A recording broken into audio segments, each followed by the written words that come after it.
For 3 years, MACV-SOG's top-secret, American-led recon teams had been slipping across the border into Laos, gathering intelligence on North Vietnam's vast supply system we called the Ho Chi Minh Trail. Their missions were dangerous and casualties were high, but the enemy's transport routes, supply dumps, and base areas had been successfully discovered. By the fall of 1968, the recon teams were being attacked more and more often, shortly after insertion. By early 1969, what had only been a rumor was taken as fact. SOG had been compromised. Most SOG operators, myself included, believed the enemy knew in advance when and where we were landing in Laos. Many believe it to this day. But like a lot of things people believe about the Vietnam War, it was not true. Stick around. The facts may anger you, but they will make perfect sense. Leave your thoughts in the comments. I had just brought my platoon back from a hatchet force operation in Laos. It was October of 1968. Respecting our firepower and probably not able to round up enough troops to confront us directly, the enemy had settled for throwing a few mortars our way. Our Mountain Yard mercenaries, all veterans of the Quezon siege, put on a masterclass of digging in, deep and narrow, while Covey directed a display of air power that was well worth watching. Other than that, the operation was uneventful. A couple days later, Art Bader told me his recon team was short-handed and asked if I'd carry his radio. That's how SOG went. Platoon leader one day, radio operator the next.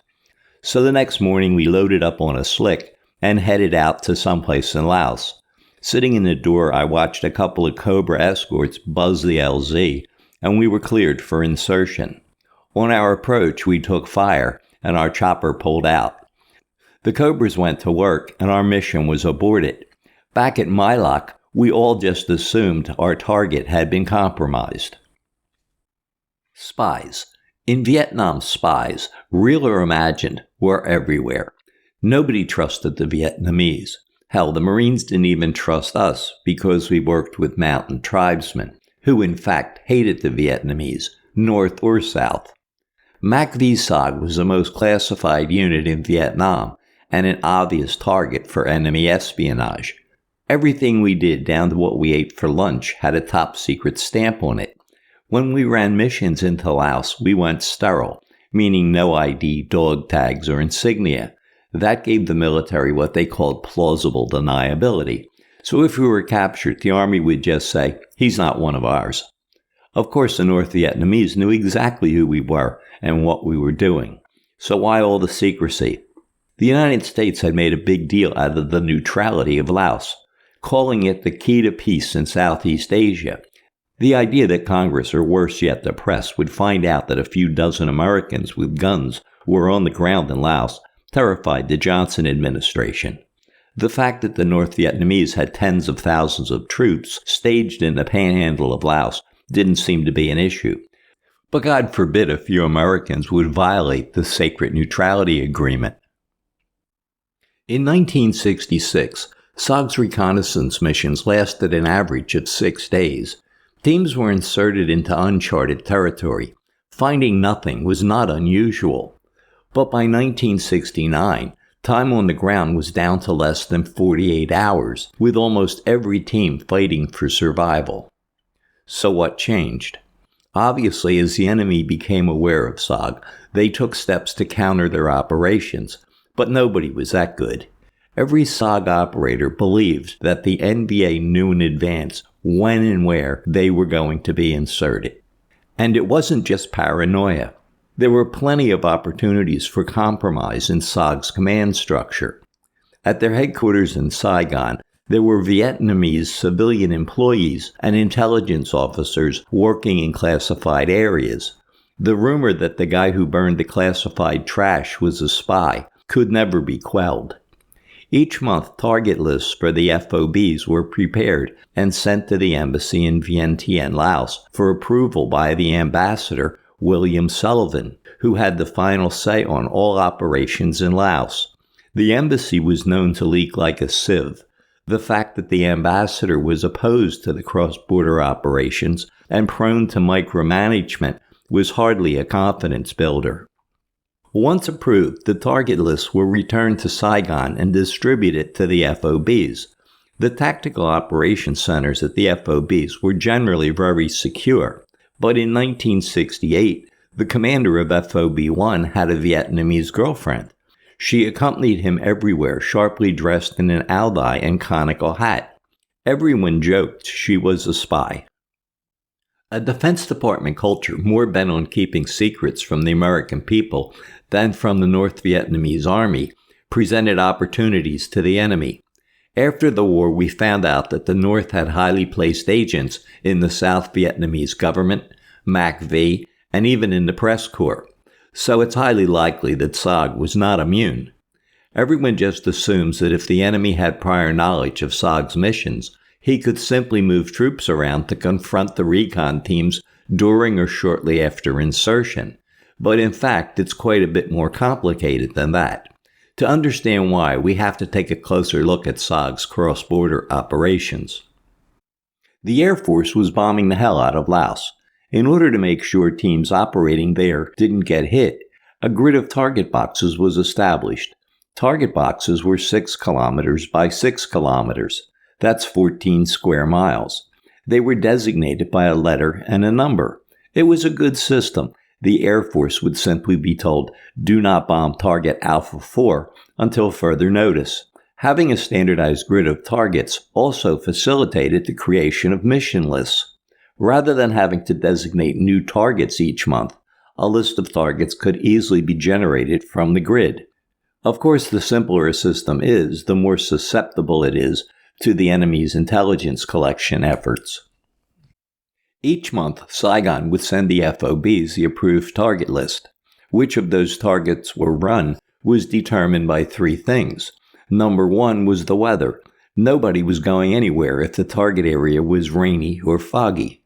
Number 2 was available personnel. The FOB may have had 12 recon teams on paper, but typically only about half of them were combat ready. It was a chronic problem. Ground operators got killed or went missing, got sick or injured, went on R&R, and rotated back to the States. People were constantly shuffled around from team to team and from the hatchet forces to fill empty slots. Number 3 was the availability of air assets. Scheduling insertions was easy, but keeping to that schedule was impossible.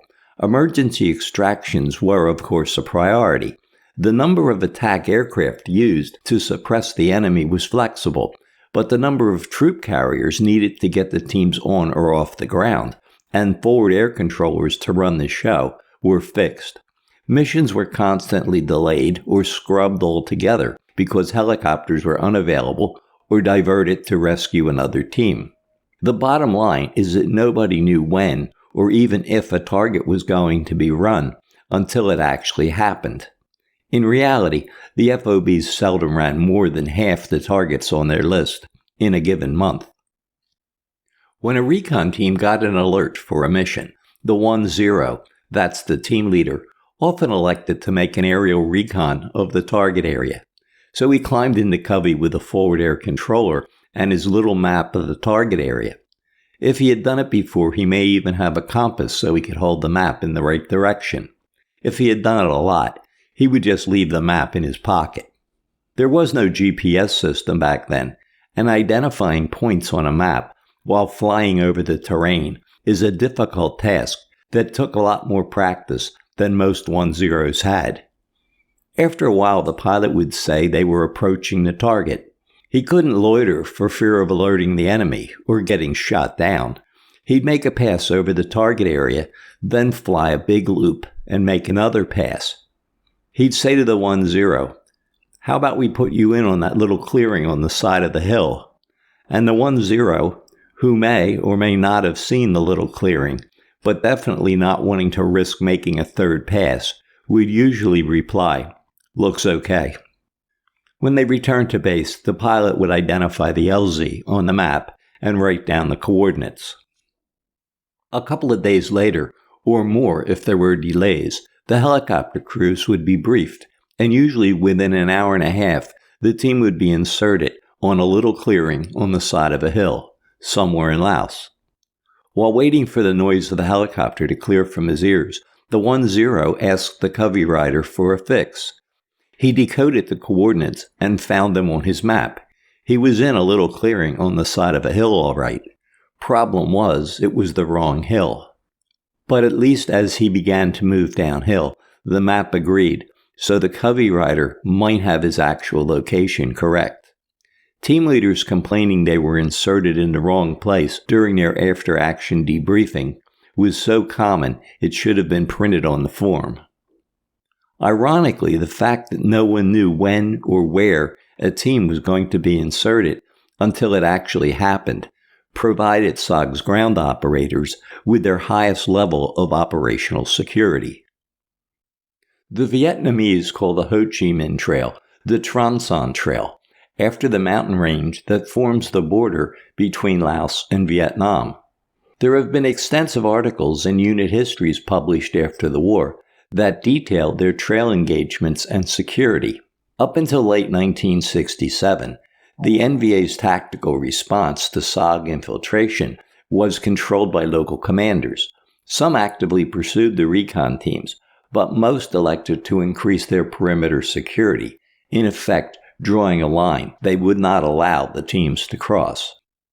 Prior to the Tet Offensive, General Zapp and the commander of the 559th Transportation Group, responsible for all logistics operations in southern Laos, became concerned that SOG's activities would discover the movement of their troops into South Vietnam. For the first time, several NVA regular infantry regiments were assigned to provide security for the trail. The new security units were assigned to patrol areas parallel to the trail and base areas, but a problem quickly developed. The North Vietnamese soldier was a farmer. The first time he ever set foot in the jungle was the day he started his journey down the Ho Chi Minh Trail. He worried about snakes. All of his movement through the jungle had been on well-marked trails led by guides. When the first security forces were sent out on patrol, they got lost. All of us who have fought in the jungle know how easy that is. You walk away from the team to take a piss without paying attention. You turn around to return and you can't find them. The NVA quickly deployed cadre, designated a special task force, to teach the security forces land navigation and patrolling. These units became known as the Truong Son Commandos. SOG called them counter-recon or hunter-killer teams. Every morning, the commandos left their base camp at first light and moved to their patrol area. They stayed on trails, traveling light, AKs with 4 magazines, 3 grenades, a canteen, and a first aid kit, a little over 20 pounds of gear per man. In an hour or so, they would get to the assigned area, split up into 3 or 6 man groups, and set up lookout positions. They didn't have radios, so they could only communicate with runners and signal shots. They hung around all day, maybe imagining how they would bravely kill the Americans. At 1600 hours, they went back to their base camp. It was boring duty. Even when the Americans arrived, they were lucky if they landed within a mile of their position. With the rugged terrain figured in, they had to walk 2 miles to get to the landing zone. By that time, the Americans had vanished into the jungle. Trying to find a recon team that's moving silently, staying off trails in dense mountain jungle, was no easy task. They would set up on trails and streams, hoping to catch the Americans crossing. The NVA's imagined heroics disappeared. They were cautious. They knew the Americans and their Moi, savages, what they called the Montagnards, were fierce fighters. If a spy in Vientiane or Saigon had been able to come up with the grid and the most up-to-date target list, it would have certainly been considered an intelligence bonanza. But it really wasn't actionable. Knowing that a team may or may not infiltrate a target area during a 30-day window was of little use. Besides, the American maps and the Vietnamese Army maps were wildly inconsistent. The Truong Son Commando had about as good a chance of locating the target box on the ground as the SOG 1-0 did locating his LZ on a map during a flyover. The result of all this effort to destroy the American recon teams was far from what the NVA originally expected. Sometimes they got lucky and picked off a recon team member or two and forced the Americans to call for an extraction, but mostly it seemed like the Americans never came. The lookouts missed insertions, and if they did find a recon team, the commandos got slaughtered by air power. But they kept at it. The North Vietnamese were nothing if not persistent. They added local hunters and dogs to try to track the teams, but the results were never satisfactory. In fact, and this is important, by all reports, the Americans were engaging the North's local security more often than they were engaging the mobile Trong Son commandos. So what the hell was going on? We weren't delusional. Our casualty rates didn't lie. The after-action reports didn't lie. We were getting hit by larger and larger enemy forces, closer and closer to our infiltration points. If the enemy didn't know when and where we were being inserted, what was the explanation? The answer, it turns out, was very simple, and even so obvious that perhaps we didn't want to admit it to ourselves. In 1959, the North Vietnamese Army established the 559th Transportation Group. Its mission was to create a supply route in Laos to move soldiers and equipment from the north to the battlefields of South Vietnam. It was a daunting task because the routes had to be built in the eastern mountain jungles of Laos to keep them hidden from American air interdiction. By the end of 1965, when SOG's American-led cross-border teams were activated, there were 20,000 North Vietnamese troops in the panhandle of Laos, and perhaps twice that many laborers. Most supplies were being transported by porters and bicycles south of the DMZ.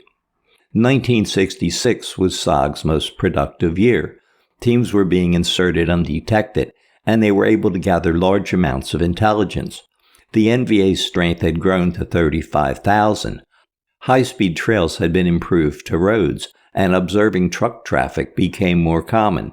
By early 1967, with the enemy strength approaching 50,000, SOG, along with other intelligence-gathering assets, had clearly identified the NVA's base areas and the routes connecting them.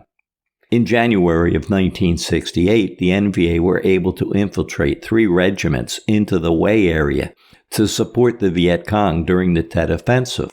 SOG drastically increased their mission tempo in order to identify units moving in and out of Laos. With the base areas now well defined, SOG stopped patrolling areas known to have minimal enemy activity. You can see what's going on here. As NVA troop strength expanded to 80,000 and they occupied more and more ground, SOG's targeting became more precise. Pretty soon everybody was competing for the same pieces of ground, and SOG's casualties drastically increased. By some point in 1968, MACV knew with reasonable accuracy where the North Vietnamese Army was in Laos, down to at least the regimental level, and more often even to the location of battalions. None of that information was shared with the FOBs. When a team leader was assigned a target, he received a map and coordinates for his target grid. In this example, it was designated Ashau 6, at the southern end of the Ashau Valley, just across the border in Laos, and the mission was defined as a river watch. The team leader read the after-action reports of missions that had been run in the general area and learned that a hatchet force had gotten into a major battle in the northeast corner of the target 5 months earlier, and 4 recon teams had been forced to declare emergencies with casualties in the past year. It was immediately obvious to him that the action was along the small river. He decided to try to find an LZ on the back side of the high hill in the center-south target area. Coming in low from the southeast, he figured, seemed to offer the only possibility of inserting unobserved. If that was successful, he'd hide and try to work his way to a vantage point that overlooked the river. Had the team leader seen the same map at SOG headquarters, or MACV, or any division intelligence section with a border responsibility for that matter, it would have had a plastic grease pencil overlay. Updated every few days, It displayed the location of an NVA infantry division and its subordinate units. The anti-aircraft battalion located near the team's proposed landing zone would be a problem, not to mention the 2 infantry regiments. In reality, the team wasn't being inserted to watch a river. It was bait. They were being inserted for the specific purpose of getting into a lopsided fight. Hopefully, they would survive long enough to destroy a substantial number of the enemy by calling in air power during their emergency extraction. And hopefully they wouldn't get shot down by one of the 600 anti-aircraft guns the NVA had by then in southern Laos. In late April, I visited the headquarters of the 101st Airborne Division at Camp Eagle, south of Hue, just before Operation Apache Snow kicked off. Apache Snow resulted in the Battle of Hamburger Hill. I was amazed to see a map detailing the NVA troop dispositions in Laos, west of the Ashau. My immediate reaction was, why don't we have this information? It was a question that would never be answered. This example is not an exaggeration. John Stryker-Meyer, SOG legend and author, recounts an operation where he was inserted into an area not much bigger than this map that contained 3 enemy divisions. Were there spies in SOG? Yeah, there probably were. But it wasn't because the enemy had advanced knowledge of specific SOG missions that casualties soared. It was exactly the opposite. Casualties soared because SOG had advanced knowledge of where the enemy was, and teams were deliberately inserted into hostile areas swarming with enemy troops. In fact, the only curb on SOG's aggressive insertion tactics were the American helicopter support units that took targets off the board by creating no-fly zones. The NVA never had the luxury of knowing when or where SOG's units were going to be inserted. They just knew we were coming. As a result, they were forced to deploy a vast security force on the perimeter of their entire logistics system in Laos. SOG's operations were directed by the Special Assistant for Counterinsurgency and Special Activities and his staff at the Pentagon. Sharing detailed intelligence on the enemy's troop locations in Laos with the FOBs was deemed to be counterproductive, which is a fancy way of saying they were afraid that a recon team leader might take one look at the map and say, "Hell no, I'm not taking my team in there." But the truth was, we were young and overly adventurous and would have gone anyway. And with more information, we would have been able to make better tactical decisions. The American helicopter pilots, on the other hand, probably had more sense. They paid a hell of a price flying for SOG and haven't received the recognition they deserve. In the end, it all came down to simple mathematics. In a war where the score was kept by counting bodies, putting 3 highly skilled American volunteers and a few mountain-yard mercenaries who didn't show up on anybody's casualty list at extreme risk in the North Vietnamese Army's base camps in Laos consistently resulted in greater damage to the enemy than an entire battalion of U.S. troops on a weeks-long search and destroy operation in South Vietnam, where the potential for American losses was much, much greater. SOG's losses were predictable, calculated, and acknowledged in our 2001 Presidential Unit Citation. Reverting to SOG's original name, it states, "The Special Operations Group's operations proved an effective economy of force, compelling the North Vietnamese Army to divert 50,000 soldiers to rear area security duties, far from the battlefields of South Vietnam." Perhaps SOG's cross-border operations kept a lot more names off the wall than we added. If true, it may very well have been a worthwhile economy of force. You will find my book Dawson's War worthwhile. Rather than just accounts of MACV-SOG's various missions, Dawson's War is the story of 5 men, 3 Americans and 2 Brew Mountain Yard mercenaries. I'll take you with us for a year. You'll get your fair share of gunfights in Laos, because we did. But SOG was so much more than gunfights. SOG was a brotherhood, And unless you experience the camaraderie we shared, you can't really know SOG. Through Dawson's War, these 5 men will become your friends. And like we do, you'll miss them when it's over. In the end, you'll be able to answer SOG's most asked question: what kind of men ran these dangerous missions? Get a copy today at Amazon. Hey, do me a favor, like and subscribe. It helps. Thanks.